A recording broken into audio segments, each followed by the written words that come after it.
আজ থেকে দক্ষিণবঙ্গে বৃষ্টির পূর্বাভাস। আর কি বলছে আবহাওয়া অফিস জানবো আমাদের প্রতিনিধি বিশ্বজিৎ সাহা আমাদের সঙ্গে রয়েছে। বিশ্বজিৎ, বৃষ্টির সম্ভাবনা রয়েছে, শুধুমাত্র বজ্রবিদ্যুৎ সহ হালকা মাঝারি বৃষ্টি নয়, তার সঙ্গে ঝোড়ো হাওয়া বইবে। উত্তরবঙ্গ দক্ষিণবঙ্গ এই দুই বঙ্গেই সব জেলাতেই ঝড় বৃষ্টির সম্ভাবনা রয়েছে। কলকাতাতেও ঝড় বৃষ্টির সম্ভাবনা রয়েছে, অর্থাৎ আজ এবং আগামীকাল সব থেকে বেশি সম্ভাবনা, এবং তারপরও এই সম্ভাবনা থাকবে মূলত উপকূল ও পশ্চিমের জেলাগুলিতে আগামী কয়েকদিন এই সম্ভাবনা থাকবে। অর্থাৎ ঝড় বৃষ্টি দুটোই হবে।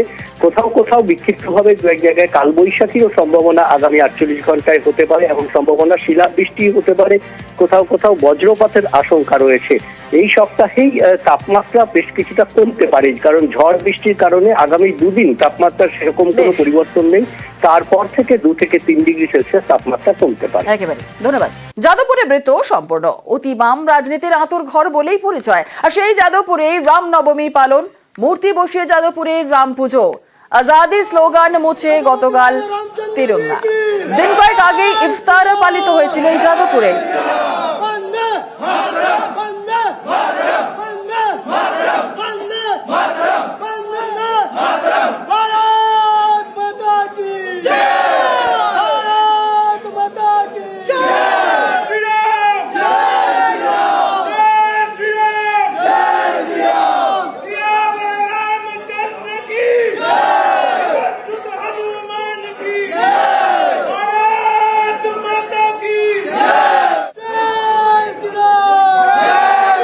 রবিবারই যাদবপুরে রামনবমীর পুজোয় প্রাক্তন ভারপ্রাপ্ত উপাচার্য বুদ্ধদেব সাউ।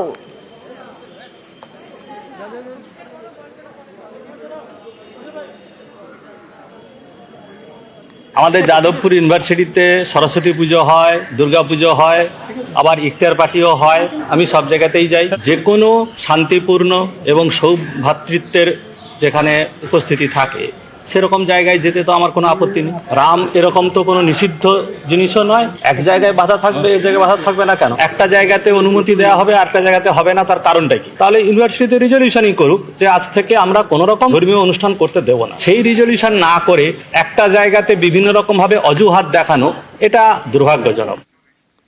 আর এদিকে শিক্ষাঙ্গনে কেন ধর্মাচরণ, প্রশ্ন যাদবপুরের প্রাক্তনীদের। সর্বোপরি একটা বৈজ্ঞানিক দৃষ্টিভঙ্গি থেকে বিভিন্ন বিষয়ের অনুসন্ধান, এইটা একটা বিশ্ববিদ্যালয়ের উদ্দেশ্য। মুক্ত চিন্তার পরিসর তৈরির ক্ষেত্রেও যাদবপুর বিশ্ববিদ্যালয় অগ্রণী। যে কোনো বিশ্ববিদ্যালয় থেকেই ধর্মাচরণকে দূরে রাখা উচিত। মূলগত ভিত্তি আছে, একটা জোর আছে, সেই রাজনীতি, তার ভিত্তিতে রাজনীতি হয় আর কি। রামনবমী হোক অথবা ইফতার পার্টি হোক অথবা অন্য যে কোনো ধর্মের যে কোনো ধর্মাচরণ হোক, সেটা যাদবপুরের সংস্কৃতির সঙ্গে যায় না। যাদবপুর বিশ্ববিদ্যালয়ে যদি সেই দিকে যায় তাহলে সেটা খুবই দুঃখের ব্যাপার হবে। আমি দেখেছি, শুনেছি, বলেন যে যাদবপুর বিশ্ববিদ্যালয়ে তো দুর্গাপূজা হয়, এখন সেখানে স্টাফ কোয়ার্টার আছে, ফলে যেভাবে হয়তো একটা আবাসনে দুর্গাপূজা হয় সেই স্পিরিটেই ওখানে হয়।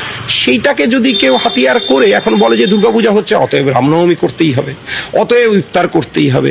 শিক্ষা প্রতিষ্ঠানটাতে এরকম ধর্মাচরণের নিয়ে প্রতিযোগিতার জায়গা নয়। যে উৎসবে আনন্দ নেই, আস্ফালন আছে, সেটা উৎসব নয়। এই যে আজকে যেটা অনুষ্ঠান যারা করলেন, তারা কিন্তু কোথাও একটা এক্সক্লুসিভিস্ট একটা কর্মসূচি নিতে চাইলেন, যেটা আমি মনে করি উৎসবের স্পিরিটটার সাথেই যায় না, আর বিশ্ববিদ্যালয়ের স্পিরিটের সাথে তো কোনোভাবেই যায় না।